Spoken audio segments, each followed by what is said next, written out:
नमस्कार, तुम्ही पाहता आहात अपडेट कट्टा. शासकीय कर्मचारी असाल तर CR म्हणजेच वार्षिक कार्य मूल्यमापन अहवाल तुमच्या करिअरसाठी किती महत्त्वाचा आहे हे तुम्हाला माहीत आहे का?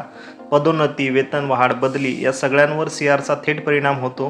पण प्रश्न असा आहे की CR किती दिवसात भरायचा, फॉर्म किती प्रतीत भरायचा आणि चुकल्यास काय नुकसान होते, आणि याविषयीचाच CRचा शासनाचा अधिकृत GR, त्या संदर्भात जे फॉर्मॅट आहेत GRचे वेगवेगळ्या अधिकाऱ्यांसाठी वर्गानुसार, ज्यामध्ये स्क्रीनवर दाखवत आहे हा CRचा अधिकृत फॉर्मॅट आहे, जो की व्हिडिओच्या डिस्क्रिप्शन बॉक्समध्ये देखील दिलेला आहे.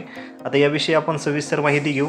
त्या अगोदर थोडंसं CR विषयी बोलू, ज्यामध्ये आजच्या व्हिडिओमध्ये आपण CRची A to Z संपूर्ण माहिती अगदी सोप्या भाषेत समजून घेणार आहोत. चला तर मग वेळ वाया न घालता व्हिडिओला सुरुवात करू. त्यासाठी व्हिडिओ शेवटपर्यंत नक्की बघा.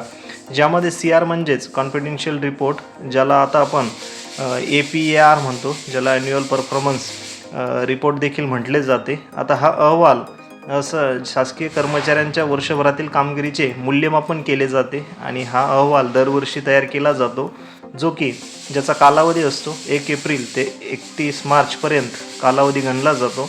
ज्यामध्ये शासकीय कर्मचाऱ्यांनी काय काम केले, त्याची कार्यक्षमता, शिस्त, वर्तन आणि प्रामाणिकपणा या सगळ्यांचा आढावा घेतला जातो.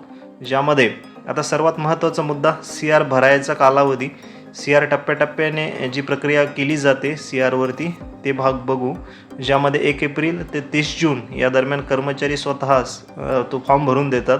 त्यानंतर 30 जून ते 31 ऑगस्ट या दरम्यान रिपोर्टिंग ऑफिसर जे असते ते तुमच्या कार्याचे मूल्यमापन करतो.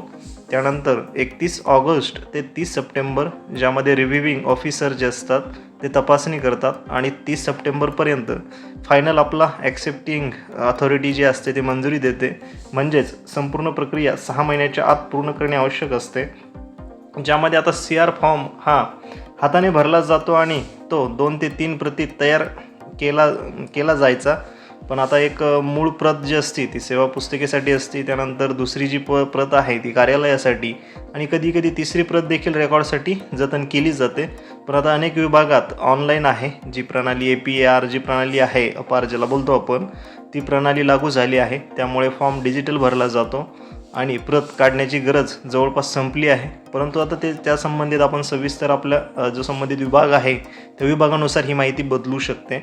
ज्यामध्ये आता CRमध्ये खालील माहिती भरावी, ज्यामध्ये तुम्ही स्क्रीनवर देखील आता हा फॉर्मॅट मी दाखवत आहे. ज्यामध्ये वैयक्तिक माहिती आहे, वर्षभरात केलेले काम आहे, उद्दिष्ट आहे, साध्य केलेले परिणाम, शिस्त आणि वर्तन, प्रामाणिकपणा आणि वरिष्ठांचे निरीक्षण आणि गुणांकन. आता एक गोष्ट लक्षात ठेवा, तुमचा सेल्फ जो आहे, जितका तुम्ही चांगला भरसाल फॉर्म, तितका तुमचा CR मजबूत असतो. ज्यामध्ये CR तुमच्या करिअरमध्ये खूप मोठी भूमिका बजावतो. ज्यामध्ये पदोन्नती असेल, वेतनवाढ, त्यानंतर बदली आणि शिस्तभंगाची कारवाई. म्हणजेच तुमच्या भविष्यासाठी CR खूप महत्त्वाचा आहे.